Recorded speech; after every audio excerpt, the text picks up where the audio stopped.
Lux your way with the Lux Cravings boxes from Taco Bell. There's the classic $5 box, the indulgent $7 box, and a whole new obsession in the $9 box, the Flamin' Hot Grilled Cheese Burrito. Try the Lux Cravings boxes at Taco Bell today. The biggest contest we've ever seen. Seriously, what's the guarantee? They're still talking about it. I think it's time to put the rumors to rest. Showtime! $30 million. $30 million? $30 million? $30 million? That's $30 million guaranteed. 3 contests, multiple ways to win, no rate. Entry starting at $1,000. Enter in Nevada, play from anywhere. Check out the all-new Blue and Orange store at the Boise State Hall of Fame. The Blue and Orange store has your best game day gear. We're talking jerseys, hats, bumper stickers, car flags, more than 4,000 hats on the hat wall. If you want the best Boise State gear, make sure you check out the Blue and Orange store online at theblueandorangestore.com or the all-new Blue and Orange store down at the Boise State Allen Noble Hall of Fame. Sunny days call for Sun Cruiser Vodka Iced Tea. Made with real iced tea and real vodka.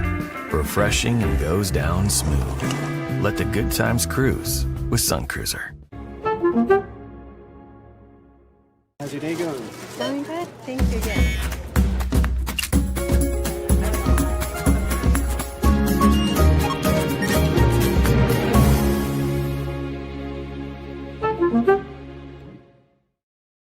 When I want Boise State to win, I trust Coach Rice to lead the Broncos to victory. And when I want the best painting and garage floor coating, I trust rowpaint.com to get that job done right. Hey Bronco Nation, this is Shannon Keegren with Boise State Softball. Summer in Idaho is the best time of year. Rodeos, camping trips, and the hikes that end in views you'll never forget. At Lithia Ford of Boise, we're here to get you there. With a team known for incredible customer service, the best new and pre-owned inventory, and a commitment to making your experience easy, friendly, and fast. But here's the best part. Every purchase here helps support Boise State athletics through their NIL partnerships and athletic sponsorships. See you soon at Lithia Ford of Boise, where Ford begins in Idaho.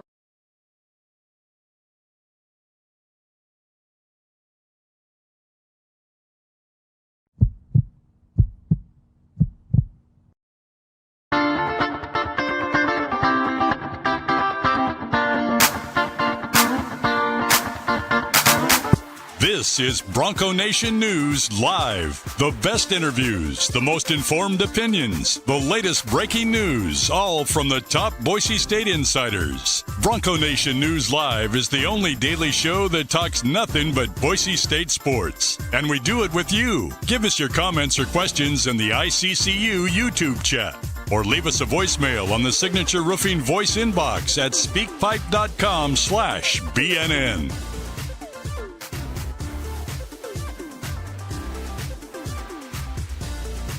BNN broadcasts come from the Sun Cruiser Studios. Sunny days call for Sun Cruiser Vodka Iced Tea, made with real iced tea and real vodka. It's refreshingly smooth and easy to drink. Crack open a Sun Cruiser and let the good times cruise.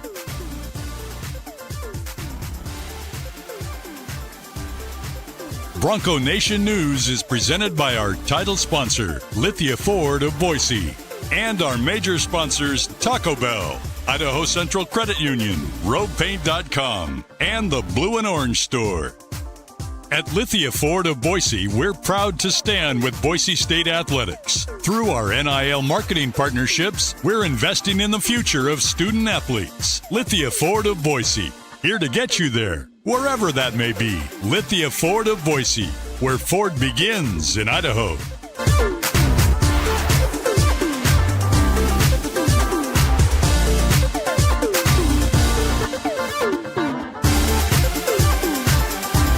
Broadcasting from the Sun Cruiser Studios, here's BJ Rains with another edition of Bronco Nation News Live.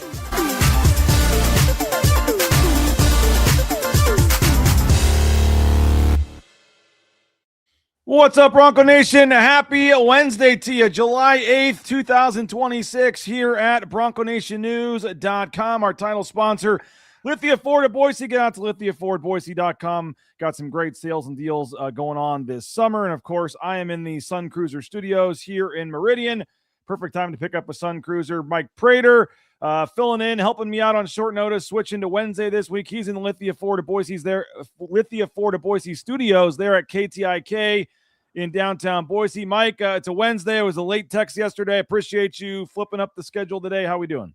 Doing great. It's a perfect day. It's a wonderful day. It's a good day to talk a little football. So yeah, I'm a little fired up. So no problem. I love switching it around, and let's get after it today a little bit. Yeah, I think it was I can get it over with earlier this week. Sounds good. So, I get Friday morning off, which I don't know what that means, but it's still a work day for all of us, and I know we're all very busy. But yeah, it's all good, bud. Well, we appreciate it. We got, as always, folks already checking in across the country. Of course, our guy Billy's in Minnesota, and TN fame, Rochester, New York, checking in as well. We got Reno, Nevada, outdoorsman, NV. We have Double O'Neill, North Carolina, in the house. A lot of people tell me, Prater, a lot of females actually that they enjoy listening to it in the morning, and sometimes they say they listen to me more than their husband. I'm not sure how to take that, but we got morning people listening from all over the country, all over the world. Sometimes it's kind of weird, I guess, but it's kind of cool that people across the country chime in and start their day listening to us. I love it. I love it. It is a little weird, but I appreciate it. You appreciate it. It's kind of cool to see all that kind of stuff. So yeah, I think it's really cool. And sometimes we forget, just living here in Boise, that Bronco Nation is all 50 states and who knows how many international countries. And it's really, really cool. So it's always cool to see people checking in, whether it's Boise or, on vacation, on a boat in the mountains or in their respective hometowns. It's really cool to see. Medford, Oregon, the latest to check in. So keep the roll calls coming, and we'll give the shout-outs where you guys are watching from. We do appreciate it and always enjoy catching up and hearing where folks are. Again, this is Bronco Nation News Live. We do this each and every weekday talking Boise State sports, and we're in our summer series right now talking about some of the biggest storylines, questions, topics, that folks are debating at the water cooler or waiting for answers for as we kind of get closer to the start of fall camp, which now Mike Prater's under a month away. I believe August 5th or so is the report date, first practice date, right around there. So we're under 30 days and counting. They're working on some final details for a cool little local media day that might be happening here in a couple of weeks as well, where we'll be able to do both our shows down there and get some players and coaches on. I know they're working on that. So we're inching closer to fall camp. And our goal of this series is to kind of just make the average football fan. I know most people that watch this are the diehard fans that know a lot of this stuff, but kind of dumb it down a little bit to the average fan and just kind of hit all the basic storylines, questions, topics. So when fall camp does start, you kind of know what you're looking for. You're knowing what storylines to expect. And when you are talking at the water cooler or the meeting room, whatever, with folks at the office or the school pickup line or the camp pickup line, I guess it is in the summer, you kind of know what you're talking about when it comes to Boise State football. So that's always kind of the goal of these series. And we started this series last week, but with the Pac-12 stuff going on and a number of reasons, we just got behind in discussing the topics on the show. There is a topic, as I say every day, and remind you every weekday we're posting the new topic at BroncoNationNews.com. Nathan and Chris and myself, and every day there's a new topic. You can go on and read about it, and it's supposed to line up where we talk about it the day it gets posted, but we're still playing catch up here, Mike. So we've been kind of hitting 2 or 3 topics a show here to catch up, and we'll do that again today. So the question number 19, by the way, which I'm not going to spend much time on today at all. I just want to throw it out there, and I'll maybe when we get Chris back on, we can talk about recruiting. But question 19, can Boise State continue its recruiting momentum from the 2026 class? And if been following recruiting, Boise State is off to a nice start. You can get the full rankings and details and all that. Chris is talking to pretty much every commit after they visit. So go on there and read number 19. And again, we'll probably hit on that topic a little more on a different show. But question number 19, can Boise State continue its recruiting momentum from the 2026 class is question number 19. Now, question number 18, which is today's topic, and then we're going to have 2 more for tomorrow and Friday, Mike, because I'm not going to be able to do a show the next couple of days. Unfortunately, yes, I apologize to folks. This should be hopefully the final couple of days that I've got to deal with some summer scheduling conflicts. But Spencer Danielson, number 18 on this list, and I believe we talked about it with Brad Bedell a couple of weeks ago when this On3 graphic came out, and I hate to give other kind of competing sites love, but in this case, we can rip them for it, I guess. Maybe, I don't know. But they had a graphic, got everybody talking, but I think it's a noteworthy topic in Boise, Idaho, just because of what Spencer Danielson has done in his short time here. The question, the debate for one of the I guess the first one for today's show, Mike Prater, Spencer Danielson in his ranking amongst the group of 5 coaches. And I guess the question flat out, is he the best coach in the group of 6 right now? What would your immediate answer to that be? Oh, probably no. I mean, how do you quantify that? I mean, is he on the list? Absolutely, he's on the list. Is he the perfect fit for Boise State? 100%. But no, I'm not going to go there. That's almost homer talk. What makes Spencer Danielson the best G6 coach in all of college football? I mean, he's pretty accomplished, but he's done that with a lot of other different factors and a lot of other different helps. But there's a lot of other coaches out there that have done fantastic things. I would guess that off the top of my head, 6 or 8 coaches out there are probably the premier G6 coaches, and I think some of them are right here in this league. I'd probably pick Dan Mullen, well, not in this league anymore. I forgot Dan Mullen and Jason Eck in the Mountain West, G.J. Kinney and Coach Mora in the new Pac-12 are certainly on the list. Billy Napier, we forget now, is at James Madison, and he had a great career at Louisiana. It didn't really make it work at Florida, but I think you have to put him on the list. Are you saying those guys are all ahead of Spencer, or just on the list? No, they're on the list. How do you rank them? I'm not even sure. And anybody that here in Boise, Idaho, just flat out says that Spencer Danielson is the best. That's probably just a homer call, and I'm not going to go there. I don't want to turn it into a negative because I think Spencer Danielson's a hell of a coach. And again, I think he's the perfect fit for Boise State. But how do you even quantify who is the best coach? Maybe you could say who's the most accomplished. He's pretty damn accomplished in terms of what he's done at Boise State. But I think there's some resumes out there that might be just as impressive, if not a little bit more impressive right now. Yeah, no doubt. And Dan Mullen, you mentioned him. He was the one that had the fans fired up when here's the graphic, by the way, Prater. And Dan Mullen was the one that I think had at least Boise State fans in a tizzy, mostly because of the head-to-head record there between Spencer Danielson and Dan Mullen. But Dan Mullen and what he accomplished previously before he got to UNLV should stand and matter for something. And what he has gotten, I think, double-digit wins or close to it in both of his, in his time there at UNLV. If you mentioned accomplished, Mike, I will just throw out a couple stats there. Spencer Danielson is the only head coach to win 3 straight conference championships. Oh, this is a group of 6 coaches, by the way, just to throw this out there. The only group of 6 coach right now that's won 3 straight conference championships. The only head coach that's made the CFP at a group of 6 program. And he had the highest recruited ranking in 2026 of any group of 6 program. So if you are the Boise State homer fan to say that, there is a little bit of ammo you can point to, but certainly you mentioned Jim Mora and his past and what he's done. He's on this list. Jason Eck is also on the on-3 list. As you mentioned, there's a lot of coaches on here, and it's the up-and-comer. Some of these schools have the fallback guy that was at a bigger SEC somewhere school and now is going back lower.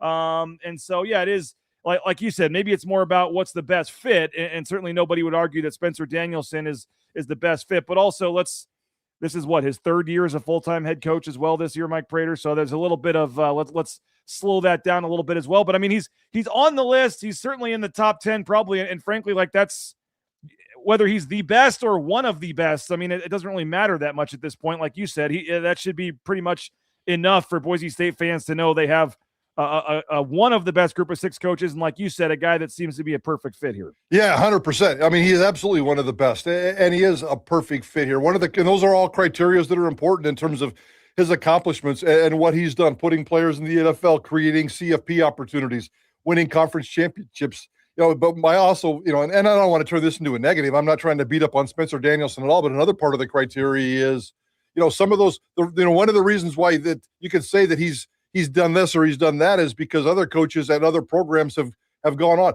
How much has Spencer Danielson been wanted?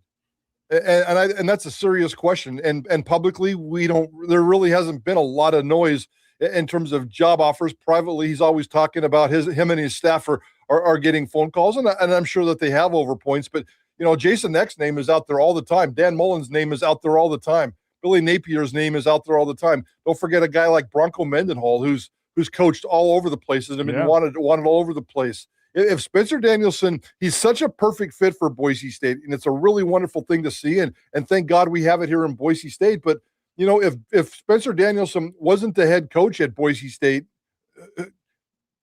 I don't want to say who would want him, but would there be people? He claims he's gotten calls. He said through the media, he claims he's had people reach out to him, but who knows what that means? No, and I just said that in terms of him and his staff. He's always talking about that, and yeah, I don't know what that means, but I don't see Spencer Danielson as a massive marketing name outside of the city of Boise. You don't see his name on any of these lists in terms of who's going to be the next coach here, who's going to be the next coach there, and maybe that's just lazy, sloppy sports writer narrative, and I get that. That stuff certainly exists.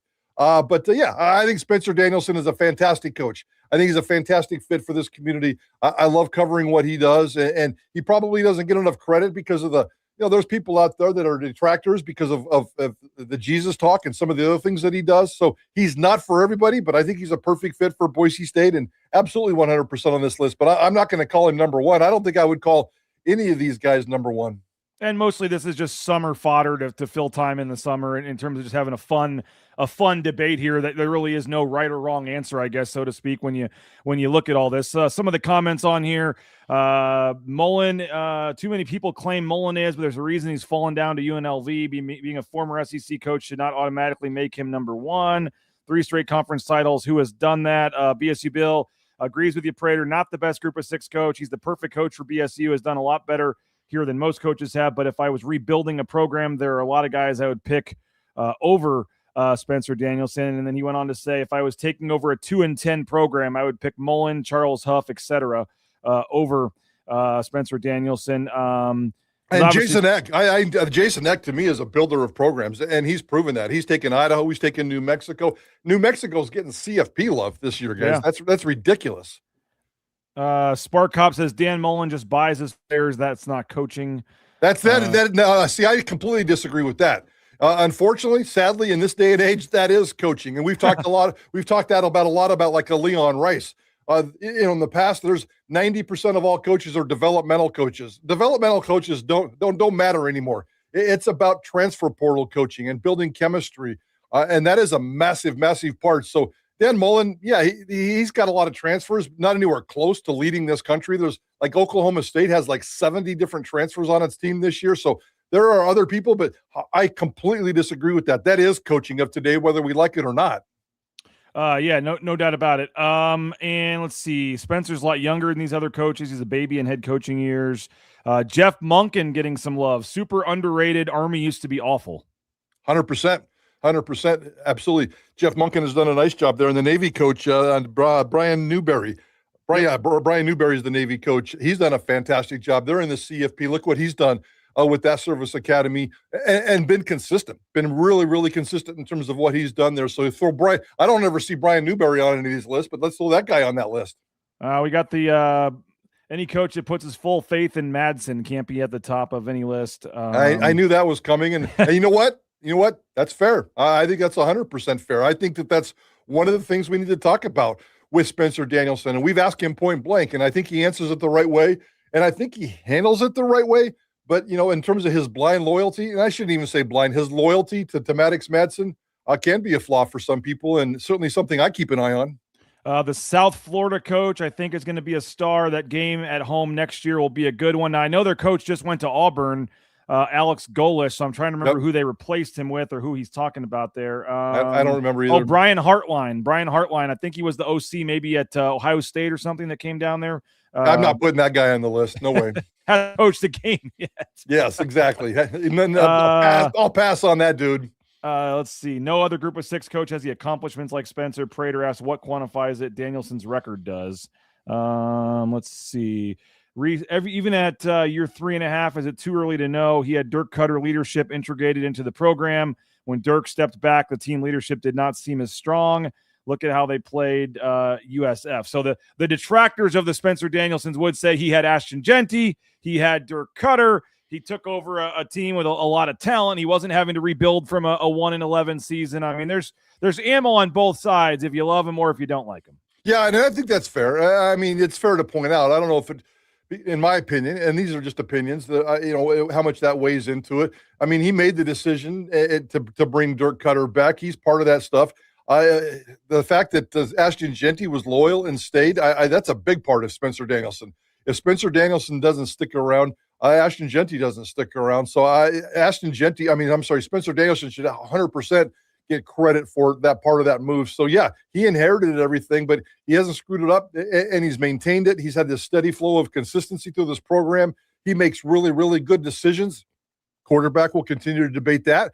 I mean, moving forward, if Casherera turns into the quarterback that everybody thinks he is, all of a sudden, if you got a Maddox Madsen who could potentially win 4 conference championship football seasons, and then they transition into a quote unquote NFL quarterback, as everybody says, in Casherera, that's a pretty good coaching job right there. Something we're certainly keeping an eye on. So in a theoretical world, if Spencer Danielson was at UNLV, or if Spencer Danielson was at Memphis, or some of these South Florida that we're talking about, do you think he would have the same success? I'm going to say no, because I think, again, it's the perfect fit for Boise State. He fell into the perfect program at the perfect time. He's captured that locker room's attention. He's captured this community's attention. He's got good results. I think he's doing great things. And I really love what Spencer Danielson does. But, I would probably refer back to the X or the Mullins or a couple of other coaches if I was put into that situation. So he's never been in that situation. And not that these other coaches would be successful at it, but I would probably take their track record over Spencer's if we ever got into that kind of a situation. And then obviously we've talked about it, Mike, his record in the big games, so to speak, which is going to come back around here shortly for the Oregon game. Ben saying, I'm a Spencer fan, but he wouldn't be. It's a lot easier to coach here, and he hasn't beat the big boys. 100%. What is he, 0-6? I know Boise State's record against P9 or P4 opponents is up to 10, a 10-game losing streak. And what has he got, 5 or 6 of those? I've lost track. But yeah, 100%. That's definitely a knock, and that's not a cheap shot. That's reality. That's fact. And you have to win games. And nobody expects Spencer Danielson to beat the Oregon game this year. So that streak is going to continue unless he pulls a miracle out of his butt. I'll tell you what. Let's have this conversation on Tuesday after Labor Day weekend. And if Spencer Danielson beats Oregon, he skyrockets to number 1 on this list. Yeah, that's what BSU Bill says. If they can get back to the CFP this year, then he would put him at number 1 on the list. It would prove he could do it without Dirk or Ashton Genty. That would truly be impressive. He also says, should get credit for 2024, but it's also an anomaly of a year. No season will ever be like that again with how much Genty impacted the game. So 100%. Skyship does say, save this show episode after he beats Stan Lanning on September 5th. So if he beats that happens, Stan Lanning, we'd love to go back into the archives, Mike. 100%. I will bite that bullet as fast as humanly possible. So let's make that happen. Regardless, big picture though, Mike, whether he's 1, 2, 3, like I said, I know you have the very small percentage of Boise State fans that want him from the start, and whether they were just loyal to Avalos or for whatever reason. I think Spencer's won over almost, most of the people and there were a decent amount at the time that thought it was a reach and things like that. But I would hope and think that most fans have turned the corner and are fine with him. But maybe it's a very small portion still that just has some personal gripe or I don't know, related to Andy Avalos's family. I have no idea. But for the most part, I think he's won everybody over. And like you said, in terms of what you could ask for as the head coach at Boise State and what he's done with the conference championships and all that, I think it's very hard at this point to say you're not happy with whether he's 1, 2, 3, that you're not happy with the job he's doing here. No, 100%. Spencer Danielson's done a phenomenal job, and he's a good leader for this program, and he's a good representative for this community. And if he continues to kind of clean some things up, there's nobody out there that says Spencer Danielson shouldn't be the head coach. There isn't. It's 99.9% consensus that he should be the head coach, that he should continue to be the head coach, and everybody thinks he is the right coach for this Boise State football team. Now, within that, we can talk about the P4 track record. We can talk about, the CFP. We can talk about Maddox Madsen. We can talk about the Jesus talk. Nobody's perfect, and myself included, not even close. Beat me up, but there's a few things that we can talk about with Spencer Danielson. But again, big picture, he's the right guy for this job. He's done a fantastic job. He's got a wonderful opportunity in front of him this season. And let's see what he can do with it. I think tenure will tell. He's also the kind of guy that's going to stick around for 4, 6, 8, 10, 12 years, maybe even more. And in this day and age, that should be celebrated, and that should be considered a positive whether you like him or not. So, he checks a lot of boxes for me for sure. Yeah, I mean, he's moved his family, a lot of his family to Boise. You obviously know about his brother, but I believe his wife's family, and I believe his family, or at least his wife's family, I know live in neighbors or live near him now, and so I know that there's definitely some roots here from that standpoint. I want to move on, but there's some interesting top questions here. I definitely thought the hire was a reach, but I think it's fair to say he has exceeded expectations that were set on the day he was hired. Agreed. Been pleasantly surprised with the recruiting. I'm excited to see the next 1 to 2 years to get more of his guys to mature and get the playing time. Here's a question from Guy. He says, has Spencer won any games that most coaches wouldn't have won if they had what he had to work with? So were there any, I mean, I don't know what his record is as an underdog, I guess, so to speak, in Vegas, but are there any games that he's gone out? Like, I guess, has he won the games he's supposed to, and has he lost the games he's supposed to? Is there any diversion there either way, Mike? Probably. I mean, the answer is, yeah, he's lost the games that I guess he's supposed to lose, and he's won all the, winning the conference championship games, beating UNLV a couple of times when the stakes were really, really high. Those kinds of things absolutely gets credit. So, yeah, I think he's won all the right games. Trying to think back in terms of the other stuff. Yeah, we'd have to kind of look at some of those games. Yeah, that's a tough one on the fly to talk about. But yeah, no, I think he has won all the right games, and he's lost all the right games, but he needs to start winning some of those games. I'm not going to hold him responsible for Oregon this year. That's a tough ask. Yep. Nobody's expecting him to beat Oregon. I just wanted, a 24-point game if I saw the odds right. As long as they can be competitive and go out there and not embarrass the program, I think it's going to be a winning effort for Boise State on that Saturday afternoon in Eugene. So we'll see how it plays out, but nobody expects him to win that game. Ben says, I also think it's unfair to compare Group of 6 coaching now to Harsin, for example. It's a lot harder now, and maybe in terms of player retention and things like that. 100% agree. His worst game was USF. I know Power 4 gets talked about a lot, but that was the worst game on his resume. He also says the Memphis game is also important because we all thought we would beat USF.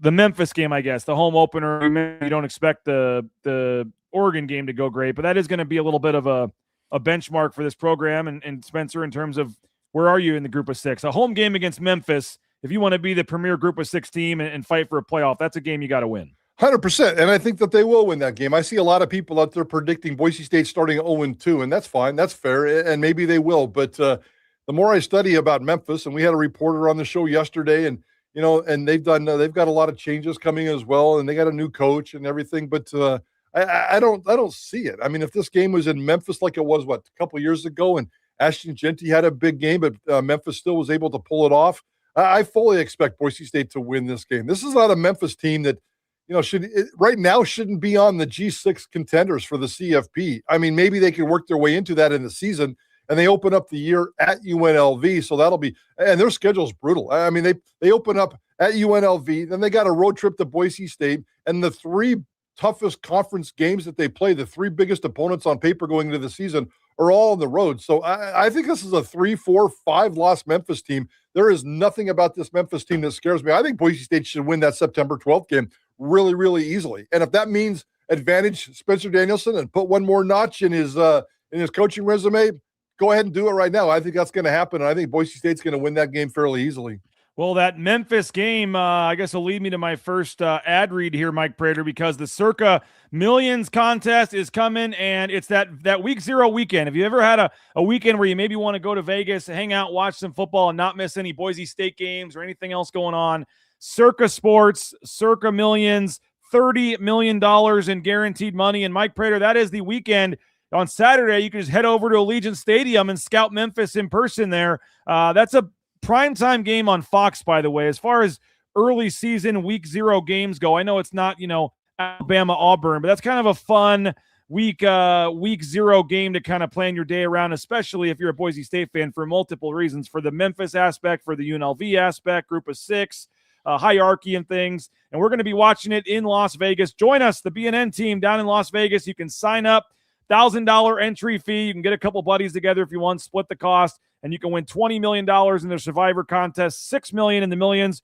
or I know the one Mike Prater will be entering. It's the Grandissimo contest, $100,000 entry, and you can win up to $4 million guaranteed in that one. So they're giving 50% off your stay at Circa. There's free open bar events, free pool parties, all kinds of awesome events if you come down and join us and sign up. It's August 27th to 29th, week 0. And I don't, folks maybe aren't familiar with this, but if you sign up with a proxy, it is 100% legal. You go down to Vegas, you sign up, and then your proxy makes the picks for you. Tom Carroll is our proxy. We'll hook you up with Tom, and we'll get you signed up for the contest. We hope you'll join us in Vegas, August 27th to 29th, week 0, part of the Circa Sports Pro Football Contest. And just had our buddy Tyler, who works at Circa, in town. And speaking of the Memphis game, Antoine Andrews, another host down there at Circa that I think you've met before, Mike, he went to Memphis, and I know he's maybe trying to get some of the Circa crew to come back up for that Memphis game. So that would be kind of fun and cool. But reach out to me if you're interested. Would love to have you sign up for the Circa Sports Millions and Survivor contest there from our friends at Circa Sports. I mentioned our title sponsor is Lithia Ford of Boise. Appreciate them. Lithia Ford of Boise. They got some great deals going on right now. Some cool NIL events coming up that we're going to tell you about in the near future as well, including a little cook-off there coming up in August where you can go try, see which of their NIL athletes can cook the best tailgating food. More details to come. But if you want, the same vehicle that Spencer Danielson, Jeremiah Dickey, all your favorite athletes are driving, that is from our friends at Lithia Ford of Boise. Check them out at lithiafordboise.com. And Sun Cruiser as well. I mentioned him earlier, but a perfect beverage for the weekend when you're golfing. They have the iced tea vodkas, the lemonade vodkas, a lot of different flavors and options. Pick them up at your local gas station or grocery store. They've got the big 24-ounce cans there in the Jackson's location. So check them out, Sun Cruiser. Sun Cruiser, we appreciate them, and they've re-upped for 6 more months, Mike, so we appreciate them as our studio sponsor, and we're looking forward to I'm actually giving away the golf bag today or tomorrow. I'm meeting up with our guy that won the Sun Cruiser golf bag here, and we'll be giving that away, and we're going to have some other cool coolers and giveaways for football season for our pregame shows down there at the James and things. So stay tuned for that. More details to come from our friends at Sun Cruiser. All right, so we got the Spencer Danielson debate, a couple more topics and questions. The one that will be posted tomorrow, Mike Prater, but again, due to the state tournament for my son's baseball team, cannot do a show tomorrow or Friday, and I do apologize. Hopefully that's the last issues I'm going to have here moving forward. But because of that, we'll be posting the stories tomorrow and Friday. Won't have accompanying shows to talk about them. So we're going to jump ahead here. This story will be posted tomorrow. But we're looking at the high-end talent, the elite talent on this roster, the NFL talent on this roster going into 2027. And I guess the debate is the 2027 draft, who's the highest prospect, but also just on the team, maybe somebody that, 2028 or 2029, I guess, could be eligible as well. But, we've had historic drafts in years here, Mike Prater, where they've had, 4 or 5 guys. They've had multiple guys drafted in a lot of these drafts. And then there's been stretches where they're struggling to get one guy, there in the 5th or 6th round. Obviously, Cage Casey did his thing there. And some other guys are hoping. I'm trying to think now. I'm blanking. Was there a 2nd draft pick this year?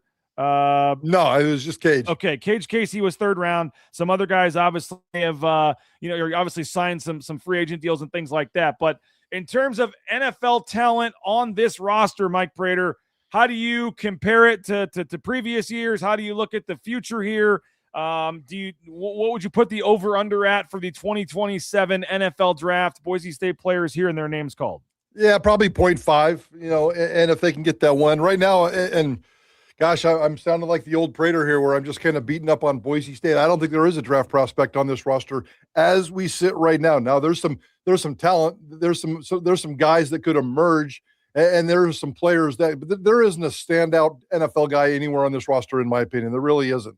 I mean, if Jaden Virgin Morgan, I guess one of the running backs, depending on how it turns out, Matt Wagner. We're going to talk about a couple of different names here, I know, but none of those guys are locks. And right now I see a roster. We've done this segment a couple of times this summer. I see a roster that's void of NFL talent, and that's not a bad thing. It's still a good roster. It's a fine roster. It's a roster that's going to compete for all the right things it's supposed to compete against this year. And a couple of guys will bubble to the top. We'll see how it plays out. I like Ganter and his size, and maybe he's got a chance if he could have a big year. So, Boise State has that long streak. What is it? 21 years, I think, of sending at least one player to the NFL Combine, and 80% of those players have gotten drafted. So you'd have to think that one guy is going to emerge.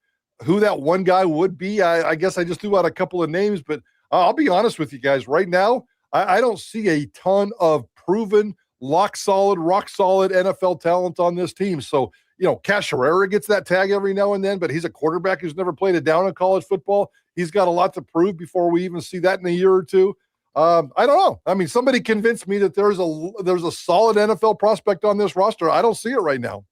I would say you're not wrong. I would agree with you in terms of no locks or whatever, but I would say if you're looking like, size-wise, I mean, obviously Jaden Virgin Morgan we've talked about for a while. He has the NFL body, the NFL size, but he's going to need to have a big year this year because last year he was getting all the hype going into last year, and then whether it was because of the double teams or because whatever reason, like he didn't have, and I know some advanced metrics, whatever, want to say he had a better year than last year. I get that, but he's had a lot of hype, Mike, for a couple of years here, and here he is back again for a third year when we thought he would get poached by some bigger school or we thought he would go to the draft 2 years ago, whatever it was. He's still here for a reason, and I'm not trying to speak negatively on him. I think he has the potential because of the size, but he's going to need to have a monster year to put himself in that conversation. Definitely he's going to have a monster year, and I'm not even sure I agree with you on the size. I mean, look at what edge rushers. I mean, he can't be an edge rusher in the NFL, I don't think. I mean, those guys are just physical freaks. They're like, 6'5" and 275, and just like they look like statues for crying out loud. And Jaden Virgin Morgan's got a good body style. He's got maybe more of a stand-up outside linebacker. He's got decent athleticism and decent speed, and maybe he can make that. But he's not the prototypical body type of what they're looking for with the monster defensive ends that have evolved into the National Football League. So we talked about his production. So his production has gone down a little bit. You're right. There's factors that get involved, and he should get the benefit of the doubt. I think he's going to be one of the better players on this team. I think he's a rock-solid dude. He's going to be a captain for the second straight year, I would assume. How many people have been 2-year captains in this football program? He's got a chance to go off and do what he has to do. He probably needs help from the Max Steeges of the world or an edge rusher on the other side to help kind of free him up. If he can't handle double teams in the Mountain West or the new Pac-12, then he certainly isn't going to attract the attention of NFL scouts. So put him on the list. I think he's got a great opportunity in front of him, but I don't think he's got this NFL future that really, really stands out as we sit here right now. Now, just throwing out a couple more names that I've either talked to a scout or two about or have heard, at least if we're talking like seventh, we're talking like borderline hoping to get lucky in the 7th round. I'm not talking, Mike, obvious NFL prospects here because we basically said they don't have them. But if you want to try to find another guy, some people have thrown out Jaden Mickey's name if he has a big year. A guy like David Latu has the size but hasn't really done much if he puts out a big year. I mean, the injury issues with Roger Carrion are going to hold him back. But he's at least a guy thrown out there. And then, as you said, the running backs, and they're probably a year away. But a Gaines, a Riley, you mentioned Matt Wagner, Sherrod Smith's a young guy that's gotten a little bit of love if he develops. But it is, pretty crazy that we're going. I mean, I'm trying to think of some other years here where you're going into the year and there's no obvious guy. I mean, whether it was even a Benefield for years or obviously you had Genty, and going back every year there was that next guy who's going to be at least that 2nd or 3rd round pick, or that next running back who's going to be the 4th or 5th round pick. Yeah. Is that just time, as Vlad says here, who is Boise State's best prospect? It could be written differently. Who will be poached by Boise State after the season because we don't have the money to retain them? Obviously Benefield would have been that guy and went elsewhere. Is that just part of the times here that the elite NFL talent is not going to be something that continues to roll through here, or is this just a small kind of blip? No, I think this is the future. I mean, the Taylor Greens moving on, and the Ty Benefield's moving on. Yes, Boise State's best players are now 50-50. 50% of them are going to leave for the transfer portal and go big time and get some cash, and 50% of them are going to go to the NFL, and Boise State can claim that. So, we always talked about, can Boise State claim the Benefields and the Greens of the world when they get into the NFL? Well, we can certainly tell that storyline all the way back to the Finley days when he went to North Carolina State. So, that's definitely going to change and skew the trend of the Boise States of the world. And again, going back to Spencer Danielson, he gets a ton of credit for keeping the top-notch talent here. He lost Benefield, and he was devastated by it. And he thought he would lose Benefield, but he thought he would lose Benefield to the NFL. not to the SEC. So that one hurt a little bit for Spencer, but for the most part, he's done a really nice job of keeping the talent here, and roster retention might be his biggest superpower. And maybe that can happen if one of these players evolves. I can see a Matt Wagner or some of these other guys that might have some eligibility down the road going off to greener pastures. But I suspect, it's going to be a game that Spencer's going to always have to play, and we'll see how it plays out. I'd rather them go to the NFL than another school, but that's the nature of this business right now. Yeah, and I'm going to disagree a little bit with Ben Welcher. We don't know all the reasons Benefield left. He said, sadly, Benefield did not leave for the money. He got like triple what Boise State's highest offer was, is my understanding. I mean, I think Ty Benefield's getting like $2 million down there at LSU, as crazy as that sounds, from what I've heard. So I think maybe there were other reasons, but I think money certainly was a factor. And I don't know if I'd go quite this far, but Surf City Bill says with NIL, I'd be surprised if we ever have a potential draft pick again. Well, yeah, that's not going to happen. I mean, the Boise State's going to have plenty of them in the future. It just might not be this year, and it might not be as steady as it's been in the past. There was a point where they had 18 to 22 players in the NFL, kind of coming out of that peak of the Peterson era when he was cranking out a lot of Half NFL of them were on guys. the Cowboys, right? Yeah, exactly. And now it's like you're leaking out one a year type of thing. So I think the Boise States of the world will still put out NFL talent, but they might put out more NIL talent than they do NFL talent anymore. Hey, the next topic we're going to hit here is on the cornerback room. We talked a little bit about Sherrod Smith, Jaden Mickey. A couple all Mountain West guys are no longer with the program. What's that cornerback room look like? We'll discuss in just a second. Let us know in the ICCU YouTube chat. What's your confidence level in the cornerback room? Who do you see playing there? Who excites you in that DB room, and particularly with the corners? Let us know in the chat there. Idaho Central Credit Union, ICCU.com. They got Pearson Carmichael back for another year. You now see that ICCU logo. I saw our man Shelby there at the Pac-12 thing last week. So ICCU, branch pretty much on every corner. Check them out, ICCU.com, the best in mobile e-branch online banking. Hey, Jacksons, if you want to get out to Roaring Springs, you can save $32 when you buy 2 Coca-Cola products at Jacksons. That's right. Save up to $32 at Roaring Springs when you buy 2 Coca-Cola products from our friends at Jacksons or Extra Mile. And don't forget, 99-cent fountain drink, the bigger fountain drink, 99 cents right now with your Let's Go Rewards app. Hey, TacoBellWorks.com, the Nicolason Family SM Management Group just donated $1 million to Boise State. You can return the favor, and next time you're looking for that delicious, quick, cheap meal, Taco Bell is where you need to go. You go in there and you look at the menu. If you haven't been there in a while, it doesn't look like a typical fast food place. Great options, that Cantina line. Whether it's the salads, some of the new tacos, the crunchy chicken cantina tacos. So many great options. Check out a Treasure Valley Taco Bell location today. The Blue and Orange Store, theblueandorangestore.com. You can get all their deals and things related to the 40th anniversary of the Blue Turf. They have the coaches' sideline apparel, the polos, the hats, and, of course, the customizable jerseys. Any player on the Boise State roster, you can get their jersey in minutes. They'll screen print that name and number right on there, and you can have your official Boise State jersey. Heck, you don't even have to get a player. If you want to get Prater or whoever, you can get your own last name. You can get a name and number on a Boise State jersey right there at the Allen Noble Hall of Fame location. And, of course, you can do that pretty quickly. Like, they can do it in minutes for you. And if you're not in the area, though, again, you can order anywhere in the world, theblueandorangestore.com. Again, the selection, the best prices, the official in-venue provider of Boise State merchandise is the Blue and Orange Store, online at theblueandorangestore.com. And I want to thank Element Fencing as well. ElementFencing.com. Check them out. 631-2790. They can do decks, pergolas.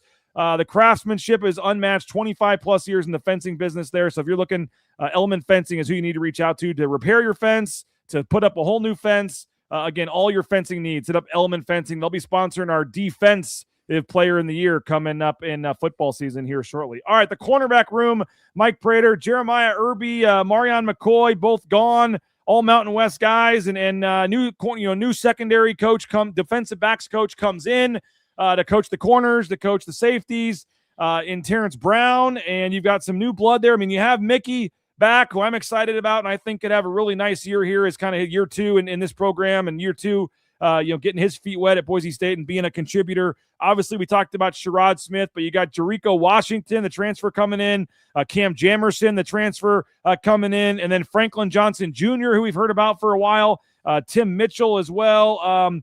where are you on the cornerback room and your confidence level in the defensive backs, but in particular the corners heading into 2026? All right, finally I get to say something really positive. Spencer Danielson, we just beat him up. That roster and NFL talent, we just beat him up. How about this one? And I really firmly believe this, guys.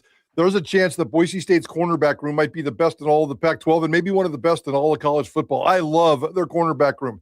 Not a lot of depth.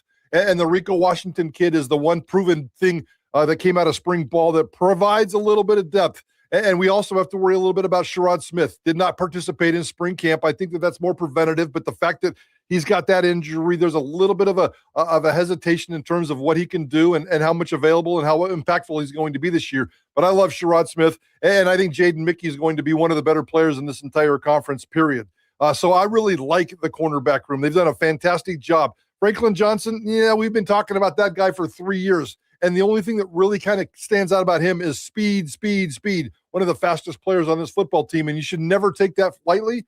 But at the same time, he really hasn't developed into a football player. So if he could become the fourth guy that you could depend and throw him out there in more impactful situations, I'd feel really, really good about this cornerback room. But I love it an awful lot. I love the two starters. I think it's going to be fun. Boise State, the storyline with this secondary has been so inconsistent for the last couple of years. The playmakers, the lack of takeaways. And I just think not always on the same page. And I love what Coach Brown did by putting everybody in the same room. All the safeties, the nickels, the cornerbacks. Everybody's a DB now. They even went as far as to switch the roster on the online website. Every single one of those players were stripped of their positions, and it says DB, DB, DB, DB. And I think that's really, really smart. It's all interchangeable. You can bring players in and out. But the two cornerbacks, guys, the two starting cornerbacks, I think are going to be really good. And I expect a lot of playmaking, a lot of takeaways, a lot of turnovers, a lot of interceptions this year. I think it's going to be really fun to watch. And I know we talked about Jaden Mickey a couple weeks ago on our series looking at the 26 most important players. We had Jaden Mickey at number 6 on the team. And I'm really high on Jaden Mickey. I like Sherrod Smith as well. But in terms of Mickey and what he came in last year. And you talk to these transfers, Mike, a lot of these guys, they just need a little time. New city, new environment. You come in sometimes late in the summer. Sometimes you're here for spring ball. Sometimes you're not. But that first year as a JUCO kid, as a transfer, it's just hard to expect, you would expect major improvement a lot of times in year 2. And I think Jaden Mickey, obviously Notre Dame wanted him. He had some success there, comes over, was finding his roles, the nickel or wherever last year. But now with those guys moving on, I thought from a leadership standpoint, I was really impressed. We talked about the I think you were even on the show that day. We talked about the day where they're having the kicking competition, and he ran over the other side to be with the kicker that nobody else wanted and to support. Right. And I think it's just small things like that. And so if there's a guy that I'm buying and to make a big improvement and just become a star, I'm maybe I'm overhyping him a little bit, but I think Jaden Mickey, in my opinion, could just have a monster year. I'm going to jump on the hype train, BJ. I really am, because I agree. I agree with every single word that you just said there, and I have high expectations for him this year to be a player of the year type of guy. He won't become, well, I don't even know if there will be no preseason defensive player of the year, and he wouldn't get that anyway, but I have a feeling he's got a chance to be the postseason defensive player of the year in the Pac-12. I think he's on that list. He should be on that list. And I think he's got a chance to do it. I think he's going to be spectacular this year. And you could see him get better every single game. You can see him get better every single day of spring practice. And the leadership and the confidence. I mean, they throw the words out, leadership and confidence, especially at Boise State a lot. But sometimes you can see it. And you can just watch it on a dude, whether he's playing on a field or talking to the media. You can just see the way these kids develop and grow. And I think Jaden Mickey's high on my list in terms of the development and what he's done at Boise State. I think he's one. You can make a case that maybe 6 is too low for a guy like that. Should he be the second, the third, the fourth, fifth best player on this football team? I think the future is very bright for him this year. And Sherrod Smith, are we hyping him up too much, or is he a guy that we think is ready to emerge here as a I don't know if star is the right word, but obviously as a solidified starting corner in the Pac-12? Couldn't the answer to both of them be yes? Yeah, we probably are hyping him up too much because that's what we do this time of year. And, we're throwing a lot of stuff around about a dude that did not play this year, has not played this year, and frankly has never been an elite player. He's been a good player, and I think that there is a bright future there. I like Sherrod Smith. I think he's going to be really good, and I can't wait to see him develop. If he can stay healthy and get out there, he can be one of those dominant players. So, yeah, the answer to that question, both of them is yes. All right, so 3 questions in the books here.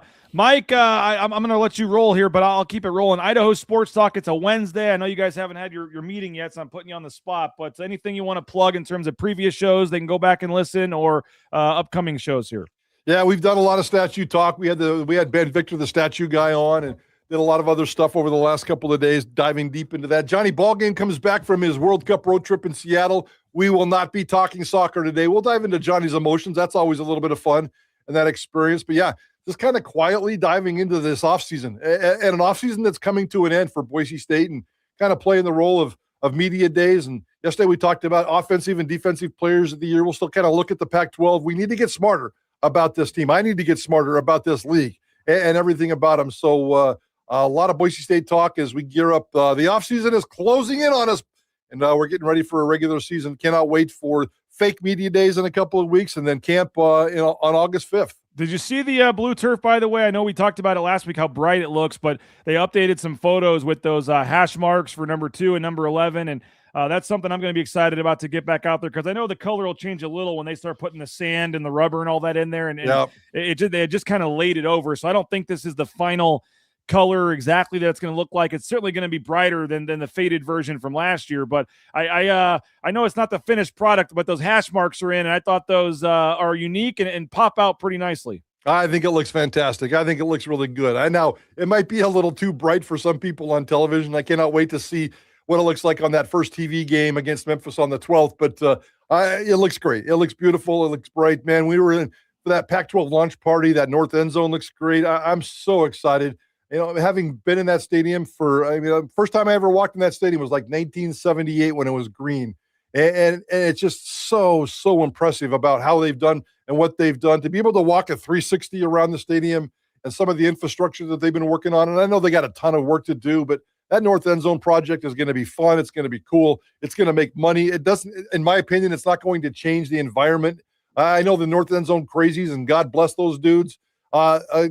We may miss those, but there's going to be enough closed in stuff and enough environment and enough excitement going on. I think that north end zone project is going to be a win-win. So the blue looks great. The stadium looks great. I cannot wait for September 12th. By the way, Mike, I don't know if you saw this yesterday or not, but old friend Garth Brooks announced a arena tour. And I don't know if you saw the little video he did where he dusted off the old drum, whatever that thing's called, that he had in 30, 40 years ago in a lot of his arena tours. And I know he's only announced one. It was Indianapolis, but all the messaging talks about going back to the arenas that made him famous and things like that. And there's a lot of talk about when he came in the 90s to Extra Mile Arena. I know the arena is a little smaller than some of these NBA arenas and things like that, but with the love that Garth Brooks has for Boise, Idaho, I know you were all over the when he came here on the football side. Any chance you think this this arena tour could include a stop or two in Boise for Garth Brooks? Heck yeah. Let's make that sucker happen. So that would be cool. I mean, let's always put Garth Brooks on the list, and I'd put him outside. And Jeremiah Dickey, no more summers without concerts. Let's make sure we get one every single year. It doesn't have to be Garth Brooks, who kind of kicked this thing off with 2 glorious nights on the blue a few years ago. But yeah, Garth Brooks should never go more than 5 to 8 years without stopping in Idaho, stopping in the Treasure Valley, and that would be cool. So please bring it on. I love it. Yeah, I think this is an arena tour, so it would be an Extra Mile Arena. He's doing 2 nights in Indianapolis, and maybe he could do 2 or 3 nights in Boise. I don't know, but you would hope maybe there's a chance. He's talked highly of Boise when he came last time after the football and said he would like to come back. So I'm when I saw that little video, I got chills. I was like, man, there's a lot of other. We just want somebody big, like you said. We're not getting the Morgan Wallens of the world, whatever. But if Garth would decide to stop by again, I'd be first in line to buy the tickets. It'd be fun, and I know they are pushing to try it with that entertainment, part of their wing here, trying to get more concerts and things in the near future. So totally agree. Need something outside on the blue. Maybe 2. Get 2 concerts. Give me back-to-back Saturdays. Get 2 in here, and you just keep the seats and everything and the thing covered, and let's get back-to-back Saturdays here next summer on the blue with 2 concerts. I love it. And don't count out Morgan Wallen, man. He could play on the blue. He'd pack that sucker for a couple of nights, and that'd be a lot of fun. So any of those guys on that list would be really fun. Oh, he would definitely pack it. I just don't know if I'm not sure Boise.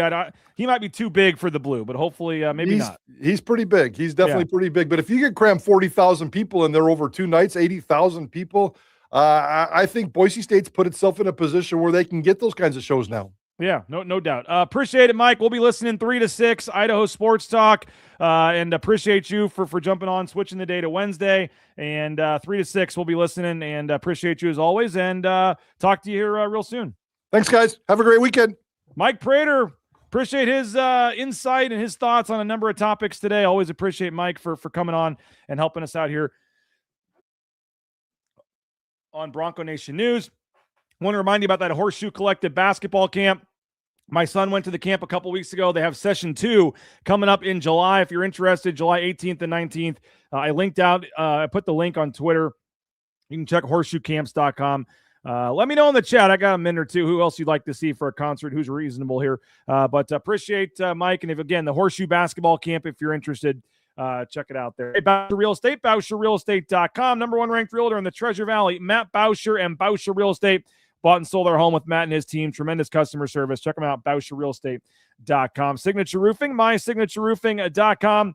Whether you're looking to put a whole new roof in, just fix your roof, you want an inspection, maybe you just want an estimate, they're all your roofing needs. Hit up the official roofer of BNN. That is Signature Roofing online at MySignatureRoofing.com. We had somebody yesterday say they used Signature Roofing and are loving the roof in the chat there, so you can do the same at MySignatureRoofing.com. Appreciate Ridley's Family Markets as well. Those new self-checkout kiosks. I used the one in Star the other day. Loving it. Spicy guacamole from the deli, by the way. Tremendous. Perfect kick to it. So many great options at a Ridley's Family Markets. Find a location near you. ShopRidleys.com. But think local. Think support a company that, is Idaho-based and work, employs folks from Idaho and folks that are big fans of the local teams here. That's Ridley's Family Market. Support them. ShopRidleys.com. And, of course, rowpaint.com as well. Andy Rowe & Company, rowpaint.com, the official paint and coatings company. We appreciate them. Andy Rowe & Company, whether it's interior, exterior painting, those world-famous concrete coatings, all your painting needs. Hit up our friend Andy Rowe and rowpaint.com. All right, by the way, I'm going to give Jared Calhoun, the old Utah State coach, a shout-out today, where I'm chatting with him for Lindy's Magazine here in a few minutes. So can't get away from Jared Calhoun. I do the Big 12 for Lindy's as well, and he's at Cincinnati now, so we'll catch up with him. We're catching up with the Colorado coach, I believe, as well, Tad Boyle. So some local Leon Rice, Boise State ties with some of the coaches we'll be talking to today for Lindy's. And programming notes, Sunday night, if you want to join us, another night out west, Tom Moser. I'll be on Sunday's show. Sunday at 8 o'clock, we're going to have Eric Olin, the New Mexico coach, and Joe Crispin, the new Air Force coach. We're going to be catching up with these Mountain West Pac-12 coaches. We're doing kind of joint interviews here for Lindy's and also for the new show. So if you're looking to stay up to date on Pac-12, Mountain West, WCC basketball, join us Sunday at 8 p.m. New Mexico coach Eric Olin, who you may think, why do we care about them? They're done with Boise State. No, they're not. They're on the schedule. Boise State's playing New Mexico this year down there in Southern California. So there's a little bit of Boise State talk on there. Joe Crispin, the Air Force coach, has got a tough rebuild ahead of him. We'll talk to Eric Olin and Joe Crispin Sunday night, 8 o'clock on another night out west. That'll do it. Appreciate you guys for checking us out. Have a great rest of your day. Go subscribe. 50% off right now at BroncoNationNews.com. You can subscribe again, BroncoNationNews.com. 50% off for that full year of coverage with 24/7 sports. You get all the recruiting rankings, all the stuff there. And if you are having your year renew, we just hit our 1-year anniversary.